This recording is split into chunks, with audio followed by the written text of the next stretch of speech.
Gunakan kartu kredit Anda, bayar. Gunakan lain-lain. Ayo gesek sebanyak-banyaknya. Dapatin hadiah ke Singapura. Oh, saya bilang, ada apa ya? Ternyata ada bisnis payment di situ. Ada passive income, apa disebutnya itu? Ada payment bisnis di sini, payment gateway. Kemudian bisnisnya ternyata menarik sekali. Ini lebih kurang 340 triliun. Dan setiap tahun cenderung naik, apalagi kalau kemudian nanti kita sudah digital society, tidak ada lagi uang cash, semuanya udah on phone, wah ini on mobile, wah gila. Besok nanti tanam di mata Pak, ngeliat uang ini tol, lewat gitu. Udah mulai Pak, udah mulai. Ditanam di urat ini kita, di jidat, gitu. Mulai loh. Ada orang punya 1 juta, ya, terus dia beli pulsa 100.000. Kalau dia punya saldo 1 juta, dia beli pulsa 100.000, saldonya tinggal berapa? 900. Terus dia beli pulsa lagi 100, tinggal berapa? 800. Dia beli pulsa listrik sekarang 300.000, tinggal 500. Terus dia tarik saldo nih, atau dia kirim dulu deh ke adeknya di Jogja 200.000, tinggal 300. Dari 1 juta ada berapa transaksi nih? 1, 2, 3, 4 transaksi. Terus yang terakhir dia lakukanlah transaksi yang kelima, narik tunai. Tarik tunai nih 200.000. Munculnya di layar apa? Saldo Anda tidak mencukupi. Kita bingung dong. Ini gue yang gak sekolah, apa si ATM yang gak sekolah nih? Pulsa gue cepet-cepet. Berapa tadi listrik? 300. Gope. Terus gue ngirimin 200 ke Jogja. Tinggal 300 nih. Nah, coba cek lagi. Cek saldo. Keluarnya apa coba? Apa kalimatnya? Nggak percayaan loh. Itu munculnya. Dibilangin udah nggak cukup. Yang tidak dimiliki sama orang pengetahuan di industri kecil ini. Ini recehan banget nih industri, tapi 340 triliun. Makanya semua bank berlomba-lomba masuk ke digital. Berusaha 24 jam satu hari pelayanan. Saya Yusuf Mansur tuh ketika mengetahui ini, prinsip entrepreneur dah, pancangin tiang dulu, kibarin bendera. Saya begitu tuh orangnya, pancang tiang dulu, cader, kibarin bendera. Kalau ada yang ikut, you are follower, not me. Ente yang follower, bukan saya. Ketika kemudian ketemu gedebuk, biarin aja. Yang penting gue udah pancang tiang, kibarin bendera, bahwa saya masuk di industri ini. Fee-based income-nya 340 triliun. Begitu dicek sama dia, nyata tinggal 273, 275, 276, atau 280-an, tergantung berapa yang ditetapkan sebagai biaya administrasi. Recehan itulah yang Petren kelola. Lalu saya bagi-bagi kepada seluruh orang yang terlibat. Nggak ada yang berubah loh. Bayar listrik tetap segitu. Nggak ada yang berubah. Kalau ente 500.000, 500.000. Nggak ada yang berubah. Saya nggak nambahin jadi 1 juta. Lalu saya bagiin yang gopenya itu jadi money game. Multi level sejati itu nggak ada berubah. Buku saya di Gramedia, di Gramensur. Besok kita akuisisi insya Allah itu. Insya Allah lah ngomong aja dulu. Barkah kita beli jadi berkat nanti. Buku saya, bukunya Mas Muklis. Yang judulnya apa? Besok ini kami sun. Eksekusi misalkan dijual 100.000 di Gramedia. Saya juga sama, bila itu dijual di multi level kita, lihat 100.000 juga. Nggak ada yang berubah, nggak jadi 200. Bila barang yang sama, harganya lebih gede, dan nggak masuk akal, buruan tangkap kalau jadi pemerintah. Itu manajer. Tangkap duluan aja. Langsung aja tanya, lu mau kaya berapa? Mau ngumpulin duit di angka berapa? Langsung begitu aja udah. Karena kalau multi level asli, negosiasi dengan Gramedianya itulah, dengan Wali Songo itulah, itu yang kemudian jadi payout. Dan kita udah punya peraturan standar di aplik, hanya 40% maksimum. Lebih dari 40% di ilegal. Legal tuh. Lihat multi level, kalau yang sudah lewat dari 40%, dia masih ilegal. Kan ada itu yang bisa 90%, kayak A, B, C, dan D lah. Yang cenderung banyak mesin duitnya itu. Nah, itu jangan percaya sudah. Karena Anda akan jadi bagian dari masalah, bukan dari solusi. Tidak ada yang berubah. Yang kita bagiin, selisihnya itu. Kita kan bagi Gramedia 55% misalkan. Maka 40%-nya jadi pay-on, 10% dan lain-lain sebagainya. Jadi kemudian biaya operasional kita. Atau dicadangkan jadi A, B, C, dan D. Ada yang berubah. Kenapa harus multi level misalkan? Iya, saya mah sederhana aja. Saya ngomong nih, buku Pak Pardi bagus banget. Buku judulnya Wisdom for Beginners. Ini buku bagus banget loh. Bagus bener buku ini. Oke, siap, ayo. Oke, bismillah. Ya, ini buku nih, bagus bener. Wah, top. Saya udah baca sedikit. Baru sedikit aja, udah lompat-lompat. Ketika ada tulisan di sini yang judulnya jangan sembarang beli waralaba. Dia mengisahkan di buku ini, ya sebentar doang. Saya termasuk yang speed reading, Pak. Saya nggak perlu baca sampai habis, begini doang nih, udah nggak tahu apa-apa. Masa iya gini kan?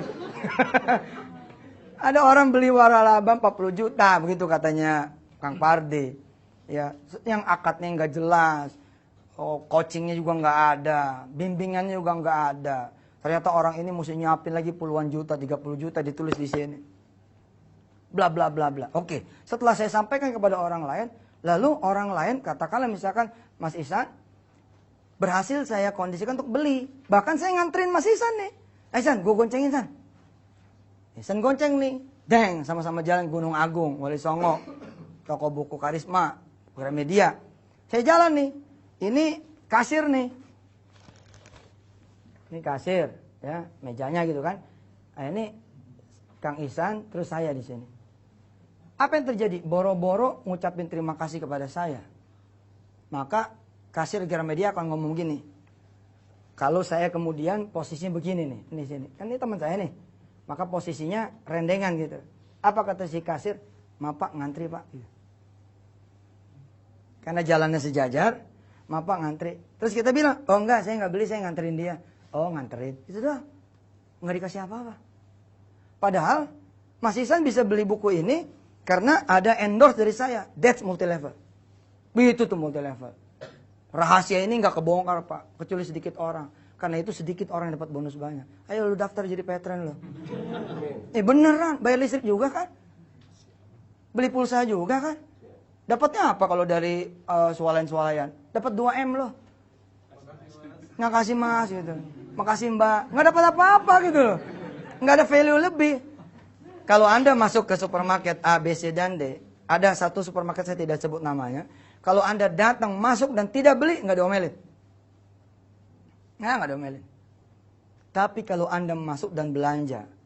Lalu si kasir tidak menawarkan. Mau sekalian beli pulsa Mbak? Dia tidak mengatakan itu SP1. SP1, bayangin betapa besarnya bisnis ginian. Bila pohon Anda di bawahnya itu ribuan, kebayang Pak. Berapa tuh kalau 10 rupiah, 75 rupiah per transaksi. Dikali seumur hidup. Wah, subhanallah. Makanya saya bilang, Amwe geser sekarang. Patron ini. Eranya ini. Nanti potong ya, jangan sebut nama produk. Kita kembali, hasil pengamatan. Ada apa nih? Kok yang sekarang gunakan, bukan tingkatkan saldo, gunakan. Emang ada apa ternyata? Hitungannya per transaksi. Per transaksi hitungannya. Per amal perbuatan. Makin kecil, makin hebat. Contoh. Kalau di Patreon, Anda beli 100.000 pulsa, jangan langsung 100.000. Jadikanlah 10 kali transaksi. 10.000. Bener loh. Itu bitnya tuh beda. Asik. Mengamati. Kita sering ngamatin orang gitu. Saya bilang, nongkrong bagus nggak? Bagus. Kalau sambil lu pakai modal intelektual lu pada. Lu pakai mata lu pakai telinga lu buat denger. Nanti jadi pusat informasi. inkubator bisnis kah, jadi pusat informasi pemuda kah, dia jadi tahu. Ini orang nih pakai daster merah sebentar lagi lewat. Itu semua dia punya datanya. Karena dia tidak cuma nongkronger. They are not only the nongkrongers. Wah, asik bahasa Inggrisnya. Bukan cuma orang yang nongkrong, tapi dia ngamati. Bisa jadi nanti dia dibayar loh. Lalu ketika dia merasa berguna, dia buka lagi tongkrongan yang lain. Dia buka lagi tongkrongan lain. Akhirnya jadilah www.nongkrongers.com. Saya punya satu web, ini udah ditawar nih sama salah satu provider.com, udah diangkat $2,5 juta. Yang kedua, yang punya saya yang pertama udah saya lepas. Karena saya butuh ilmunya dan butuh kemudian relasi. Dengar dream.co.id, itu punya kita tuh. Itu lepas terakhir tahun yang lalu udah diangkat 25 miliar. Ya, kenapa? Karena sejak berita Detik itu menggoda saya banget. Orang lain membaca kisah Alibaba itu hanya hebat ya, bagus ya, gitu. Maka saya mengaminkan kata-kata guru saya tadi, Mas Muklis, guru kita semua. Ayo, sekarang our giliran. Giliran hours. Iya. Itu sekarang giliran kita gitu loh. Gitu. It's moment. Saya ketika dengar, apalagi nggak lama setelah Detik, ya. Kemudian kan ada lagi yang lain tuh yang dibeli sama Jarum. Kaskus. 600 miliar sama pajak dan lain sebagainya. Saya bilang, oh kita bisa nih begini. Alhamdulillah perjalanan impian itu menyampaikan saya kepada Mas Steve. Lalu lahirlah dream.co.id. Baru di leverage dikit doang, zret, di Singapurnya udah 25 miliar.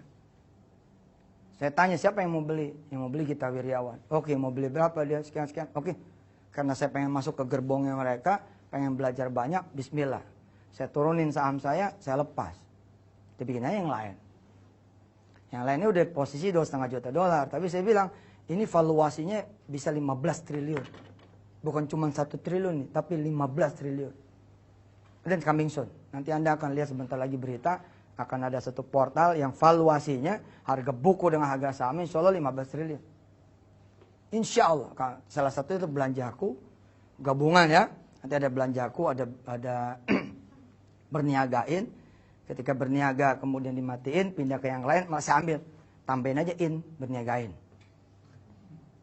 Kalau nanti transaksinya banyak di situ, luar biasa. Nah, kenapa bisa begitu? Lagi-lagi ngamatin, denger. Itu kan gunakan potensi intelektual gitu. Nah, Anda, saya, kita semua tidak pernah melatih potensi pendengaran juga. Asal dipanggil sama server utama, dipanggil dengan panggilan utama, hayya 'alas shalah, lu pada nggak datang. Bayangin ya, the biggest son aja Anda nggak datang, gimana lagi the kecilest son? Nanti nggak bisa denger loh, nggak terlatih loh. Latih yang begitu. Soft depan. Maju, udah dibilang sama Rasulullah. Soft depan. Soft satu. Kita nggak melatih itu, nggak melatih kaki, nggak melatih tangan untuk bergerak, maju melompat ke soft 1. Akhirnya kita jadi soft 2, dari layer 3, jadi layer 4, nggak pernah terbiasa di soft 1. Alhamdulillah saya, Masya Allah lah, saya dikaruniai keluarga yang melatih ini semua nih. Jadi dari kecil tuh udah dipegang tangannya, set, langsung masuk ke soft 1, dang, duduk di situ. Dulu saya kalau naik angkot nggak mau saya di belakang, maunya samping sopir. Pokoknya gue maunya di depan aja. Kalau naik ojek gue di depan. Nggak percaya loh. Itu sampai akhirnya saya istirahatin tukang ojeknya. Gimana caranya? Jadi yang punya. Dia bilang gini, Mas, ke mana? Pejompongan, lu kan ke Sufi itu, ke Pejompongan. Nanti di belakang, nanti di depan. Gitu. Kenapa nggak mau sih di belakang? Maunya di depan. Bener. Soft 1 udah habis nih Pak. Saya nyelonong aja depan imam. Maaf imam, gue depan. Oleh orang tua saya diajarin kompetensi. Untuk duduk di soft 1 atau sekaligus menjadi imam. Kompetensi itu diajarin. Ini loh. Modal ini nih, hati, pikiran, kemudian mulut, kemudian mata, telinga, terkait dengan pendengaran, penglihatan, kata-kata, rasa dan pikiran, semua diolah. Nanti lintasan-lintasannya tuh nggak kira-kira. Sampai ada orang yang bilang begini kan, Sob Mansur nih apa sih gerakannya banyak banget itu loh. Apa aja dikerjain. Saya juga bingung juga gitu. Sehingga jawaban saya begini, elunya kali kebanyakan bengong. Karena latihan banyak bengong. Akhirnya ya bengong melulu gitu. Ini makin Anda perbesar ini, herannya ini nggak pernah mengecil nih. Stoknya ini nggak pernah susut itu gara-gara kita pakai. Mata kita pakai terus, apa kemudian kita jadi berkurang? Enggak, berkurang itu kalau kemudian kita nggak pakai malah. Coba mulut ente nggak pakai, itu langsung nggak ada airnya Pak. Coba aja ente tidur kelamaan, ente perlu minum, betul tidak? Perlu minum, kenapa? Karena mulut Anda nggak dipakai. Apa iya kalau saya ngomong terus saya perlu minum? Kenyataannya enggak tuh. Enggak kenyataannya. Kebetulan panitia nggak dikasih juga lagi. Ada sih, ada. Sedih banget ah. Saya nyambungin aja sebelum nanti saudara belajar tentang how to yang kedua, ketiga, keempat yang lain. Ini loh, ada yang terkait. Apa sebutan kalau yang terkait itu di dalam dunia manajemen? Jadi yang terkait dengan modal intelektual, ya ini nih. Unsur-unsur intelektualitas. Unsur-unsur intelektual. Ngebenahin ini berarti akan memperbesar kemudian energi saudara. Kadang-kadang orang nggak perlu kata-kata juga Pak, kalau bagus nih energinya. Contoh, pernah nggak kita ketemu guru yang sangat karismatik dan pastinya ada setiap sekolah. Begitu dia baru aja jalan nih, bayangannya doang nih, kita betul nggak? Nah dia kayak kita. Gak ada yang bersuara sampai kemudian dia masuk. Assalamualaikum anak-anak. Waalaikumsalam. Begitu dia pergi, wah, umur lagi. Tapi ada guru-guru yang begini nih. Wah, gue lempar nih. Berisik banget sih lo, gitu. Itu makin dia senewan, makin senewan tuh kelas. Yang dia perlukan cuma nangis Pak. Kalau ketemu posisi kayak gitu, dia nangis aja. Menyesali kenapa nih tadi pagi saya berantem sama istri saya. Ini jadi begini nih, mulut saya jadi berantakan. Dia nangis, dia nanti lama-lama mereda dan semua tatapan ke dia. Beneran. Saya belasan tahun nih jadi guru. Begitu anak-anak kita susah diatur, ini mah gua udah. Ini mah gua udah. Gua udah nih mah, frekuensi gua udah nggak bener nih. Udah begitu langsung aja. Santri asasin awalan. Ana sa'akhutul wudu, ba'din insyaallah nahnu naltaqi bikum jami'an ba'da 10 daqa'iq. Assalamualaikum. Salam. Pergi. Ambil wudu aja. Saya sholat 2 rakaat. Saya bilang, "Mau ya Allah. Ampun ya Allah, ampun." Terus jalan lagi ke believe or not tuh, begitu kita masuk lagi, anak-anak udah udah capek betul.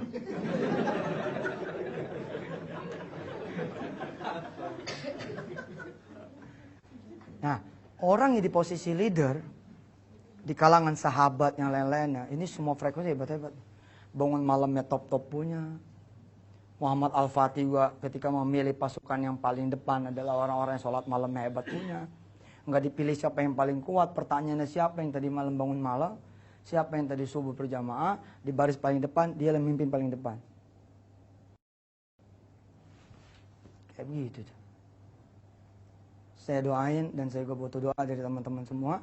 Mudah-mudahan semuanya dalam keadaan frekuensinya membaik, membesar, sehingga manfaatnya juga bukan cuma buat diri kita sendiri, bukan untuk semua keluarga kita sendiri, tapi buat alam semesta dan sisinya.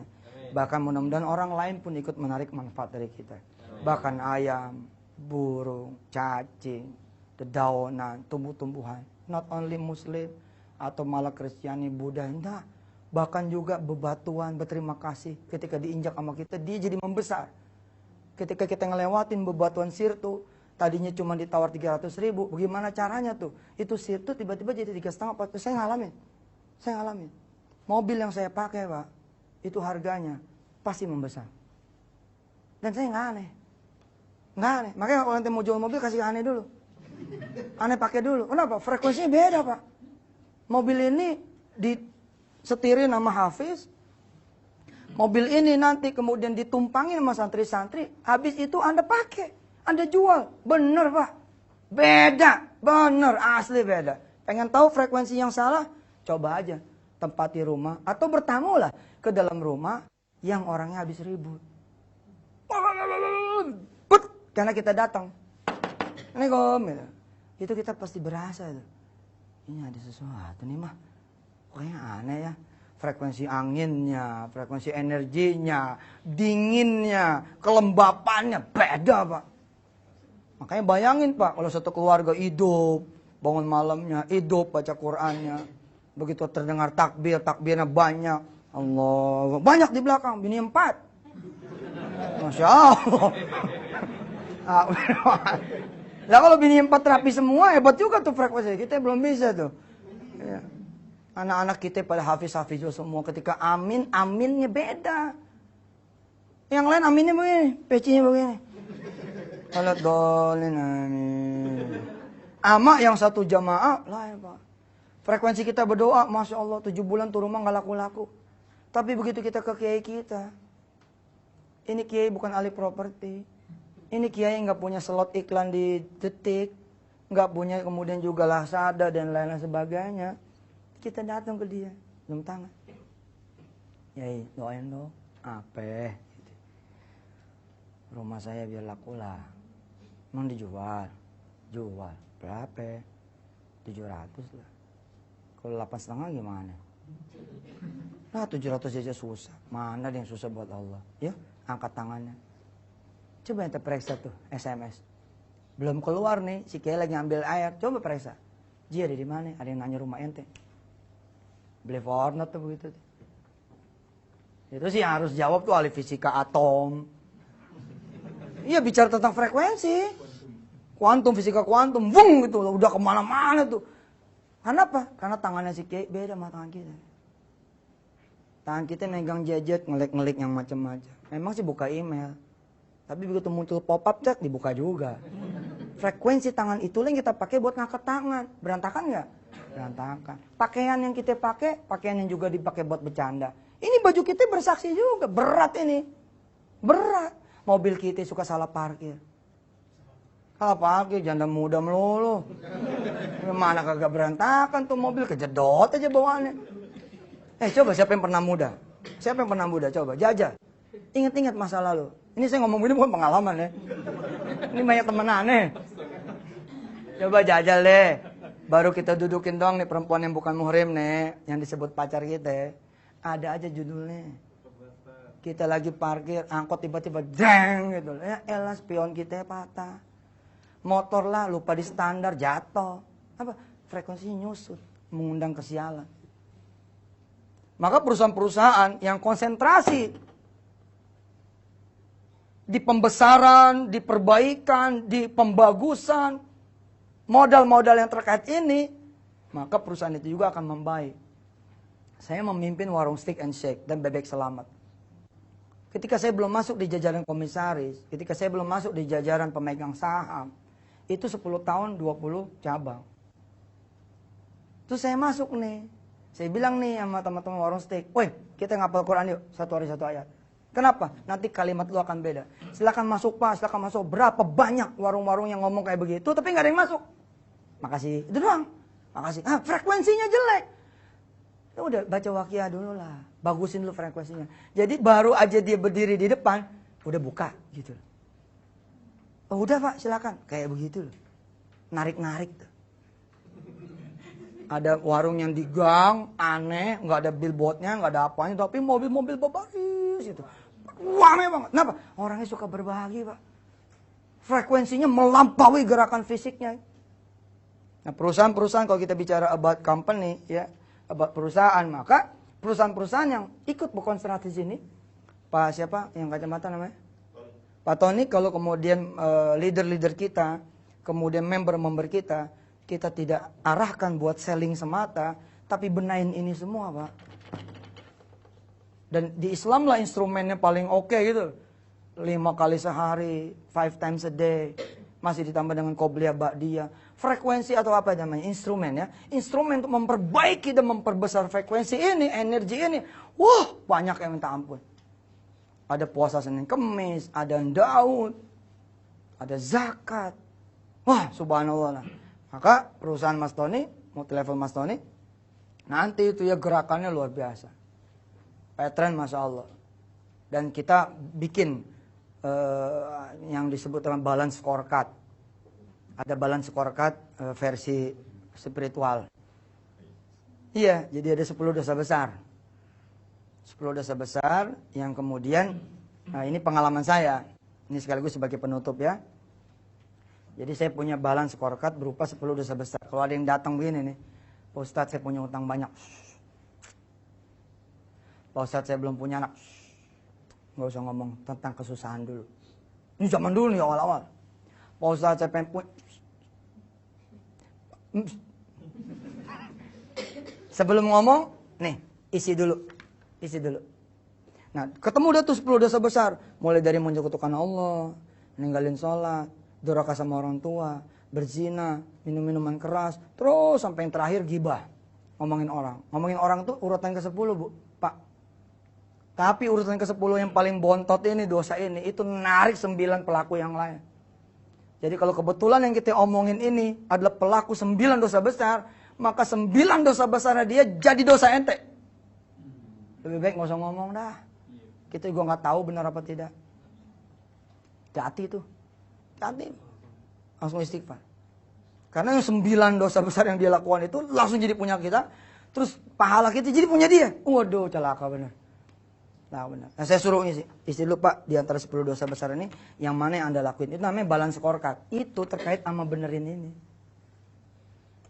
Nanti ada tuh orang-orang yang begini, nangis gitu ngelihat balance scorecard yang 10 isian. Ya Allah, Ustaz. Ada tuh yang begitu.